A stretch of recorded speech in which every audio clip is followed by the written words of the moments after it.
Hello everyone, welcome back to my YouTube channel RideNexus and subscribe my YouTube channel. Today, we're taking a deep dive into the Suzuki Fronx, the compact crossover that's shaking up the segment. It's got the rugged appeal of an SUV, but with a sleek, coupe-like roofline. Right from the start, the Fronx stands out with its bold, muscular design. Let's talk design. At the front, you get a striking split headlamp setup with integrated LED DRLs.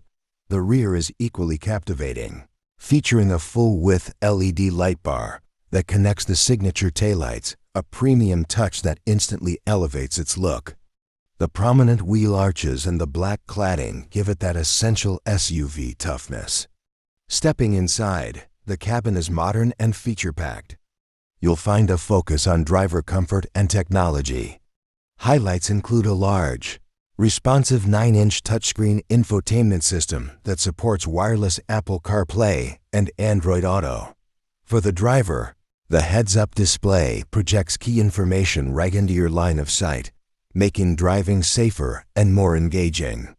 The Fronx is also designed for convenience. It comes equipped with features like automatic climate control, a wireless smartphone charger, and rear AC vents for passenger comfort. A crucial feature for city driving is the 360-degree camera system, which makes parking and navigating tight spots incredibly easy. Under the bonnet, the Fronx offers a choice of powertrains. Internationally, you can find options like a responsive 1.0-liter booster jet turbo engine or a larger 1.5-liter engine with mild hybrid technology. This hybrid setup not only delivers good power, around 103 horsepower, but also focuses on excellent fuel